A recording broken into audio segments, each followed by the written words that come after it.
Peuple du Sénégal, peuple d'Afrique, je me tiens devant vous aujourd'hui avec une émotion profonde, car ce que nous célébrons ici n'est pas un homme, mais une vision, une loyauté, un sacrifice. Dans les pages de l'histoire, il y a des noms qui apparaissent comme des éclairs, des noms qui réveillent les consciences, des noms qui rappellent au peuple qu'ils ne doivent jamais s'agenouiller. Ousmane Sonko est de ces noms-là. Aujourd'hui, je ne parle pas comme président, je ne parle pas comme dirigeant, je parle comme un frère africain, comme un fils du continent, comme un témoin de la force d'un homme qui a choisi la dignité plutôt que la couronne. Sonko n'a jamais regardé le pouvoir comme un trophée. Pour lui, le pouvoir n'était jamais qu'un outil pour restaurer la justice, pour rendre la parole à ceux qu'on avait réduits au silence, pour redonner espoir à une jeunesse qu'on disait perdue. Et c'est pour cela que son combat nous touche tous, pas seulement les Sénégalais, mais toute l'Afrique qui se tient debout. Aujourd'hui, je viens honorer un homme qui aurait pu s'accrocher au destin, qui aurait pu s'envelopper dans la gloire, mais qui a choisi la vérité. Je viens honorer celui qui a regardé son peuple droit dans les yeux et qui a dit « Ma victoire ne vaut rien si elle vous coûte votre avenir ». Sénégalaises, Sénégalais, je suis ici pour célébrer un frère et pour dire à l'Afrique entière: le courage existe encore, la loyauté existe encore, le sacrifice existe encore. Oui, il existe encore des leaders qui choisissent leur peuple plutôt que la couronne. Ousmane Sonko n'a pas seulement parlé de courage, il l'a incarné, il l'a vécu, il l'a respiré. Dans un monde où tant de dirigeants tremblent devant les puissants, lui n'a tremblé que pour son peuple. Là où beaucoup se réfugient derrière les privilèges, il s'est réfugié derrière la vérité. Là où d'autres baissent la tête pour survivre, Sonko a levé les yeux pour résister. La machine de la peur, et il n'a jamais reculé. Même lorsque les nuits étaient lourdes comme un fardeau, même lorsque les murs semblaient se refermer, même lorsque certains espéraient le briser, Sonko est resté debout. Je sais, vous le savez aussi, que ce n'est pas seulement la force physique qui fait un leader. C'est la force intérieure, la force de rester fidèle à soi-même, la force de dire non à l'injustice même lorsque la justice n'a plus de visage, la force de continuer le combat même quand on marche seul. Sonko a été confronté à la peur, mais il n'en a jamais été prisonnier. Le courage n'est pas l'absence de peur. Le courage, c'est avancer malgré elle. Et c'est ce qu'il a fait encore et encore, jusqu'à devenir le symbole vivant d'une jeunesse qui refuse d'être broyée. Quand on lui a fermé les portes, il a créé un passage. Quand on a voulu l'isoler, il est devenu le point de ralliement. Quand on a voulu l'effacer, son nom est devenu un chant populaire, un cri de ralliement, un souffle d'espérance dans les rues de Dakar, de Ziguinchor et de tout le Sénégal. Ce courage, mes frères, n'est pas un simple acte politique, c'est un héritage, c'est une lumière dans un monde plein d'ombre. C'est une preuve que même lorsque la tempête se déchaîne, il existe encore des hommes qui préfèrent se briser plutôt que trahir leur peuple. Voilà pourquoi Sonko n'est pas seulement un opposant, il est un repère, il est un symbole, il est une boussole morale, un rappel que le courage n'est pas un mot, mais un sacrifice quotidien. Quand un homme se lève pour son peuple, il ne se lève pas pour une élection.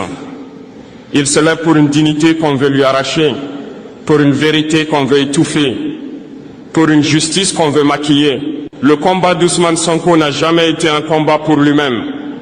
Il n'a jamais cherché la lumière. Il cherchait seulement que le peuple du Sénégal ne soit plus une foule silencieuse. Ce qu'on lui a trop souvent volé, sa voix, sa place, son rôle dans l'histoire de la nation. Dans chaque marche, dans chaque déclaration, dans chaque moment de tension, il n'y avait pas un homme en quête de pouvoir, mais un peuple en quête de respect. La dignité n'est pas un slogan, c'est un droit, c'est un souffle, c'est une certitude intérieure que personne ne peut te retirer tant que tu refuses de te courber.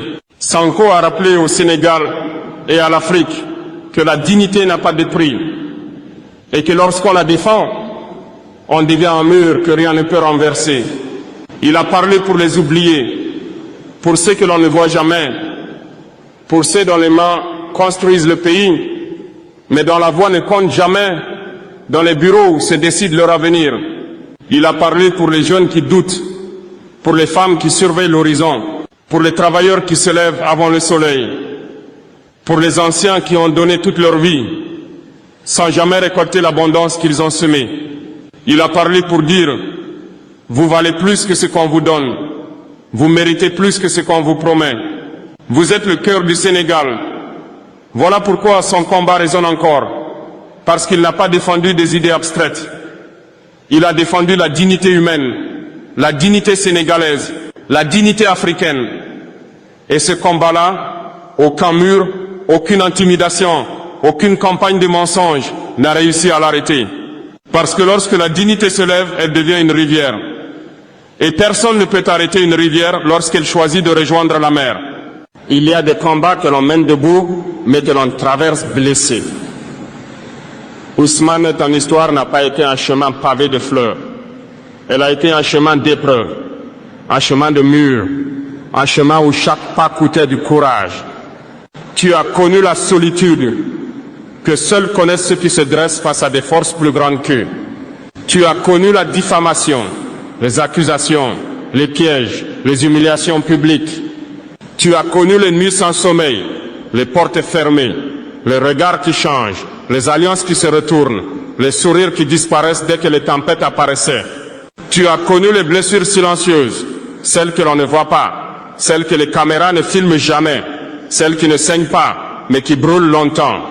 Tu as dû protéger ta famille des tempêtes que ton courage provoquait. Un homme peut affronter un pays entier, mais son cœur tremble toujours lorsqu'il craint que ceux qu'il aime paient à sa place. Tu as sacrifié des années de ta vie, des années de paix, des années de jeunesse, pour un combat qui dépassait ta personne. Tu aurais pu choisir la facilité, tu aurais pu choisir le protocole, les salons dorés, les compromis confortables, les arrangements qui enrichissent quelques-uns et étouffent tout ton peuple. Mais tu as préféré la vérité, tu as préféré la franchise. Et la vérité coûte cher dans un monde où tant de gens vivent en location dans le mensonge. Tu aurais pu t'accrocher au pouvoir. Beaucoup l'auraient fait. Mais toi, tu as fait l'impensable. Tu t'es effacé pour que ton peuple avance. Tu as accepté de perdre ce que tant d'hommes passent leur vie à convoiter. Tu as accepté de te retirer, de ne pas être celui dont le nom brillerait sur les bulletins. Ce jour-là, Ousmane, ce jour-là, tu n'as pas seulement fait un choix politique. Tu as fait un choix humain, moral, historique. Tu as montré à l'Afrique que le pouvoir n'est rien lorsqu'il devient un obstacle au bien du peuple. Tu as prouvé que le sacrifice peut devenir souveraineté, que la dignité peut devenir victoire, que la renonciation peut devenir lumière. Et c'est pour cela que ton nom restera longtemps après nous, longtemps après nos voix, longtemps après nos générations. Les sacrifices ne t'ont pas affaibli, Ousmane. Ils t'ont élevé. Voilà pourquoi aujourd'hui, nous te rendons hommage. Pas l'hommage qu'on fait à un héros invincible, mais l'hommage qu'on réserve à un homme juste. Ousmane, il existe des décisions qui ne se prennent pas avec la tête, ni même avec le cœur, mais avec l'âme. Le jour où tu as décidé de laisser la place à Bachirou, beaucoup ont été surpris. Certains ont crié à la stratégie, d'autres à l'abandon. Et quelques-uns, incapables de comprendre la noblesse, ont parlé de faiblesse. Mais moi, Ousmane, j'ai compris exactement ce que tu faisais. Tu n'as pas renoncé, tu as libéré. Tu as libéré ton peuple des divisions. Tu as libéré ton mouvement de blocage. Tu as libéré ta vision de tout ce qui aurait pu la ralentir. Et surtout, tu as libéré l'avenir du Sénégal d'un combat inutile. En Bachirou, tu as vu plus qu'un successeur. Tu as vu un relais, un prolongement, une continuité qui ne porte pas ton nom, mais qui porte ton combat. Il faut une grandeur rare pour offrir à un autre l'héritage que tout le monde croyait être destiné. Il faut une force exceptionnelle pour dire « ce n'est pas moi qui compte, c'est le Sénégal ». Quand tu as passé le flambeau à Bachirou, tu n'as pas quitté la course. Tu as simplement changé de position. Tu es devenu ce que chaque nation attend. Un jour, d'un de ses fils, un gardien, un guide, un pilier. Et Bachirou, lui, n'a pas reçu ce flambeau comme un cadeau. Il l'a reçu comme un poids. Le poids d'un héritage, le poids d'une espérance, le poids d'une nation qui veut se relever. Il sait que ce que tu lui as donné n'est pas une victoire déjà écrite, mais une mission à accomplir. Tu lui as confié le rôle de porter la voix du peuple Là où toi, par sagesse, tu as choisi de ne plus être au premier rang.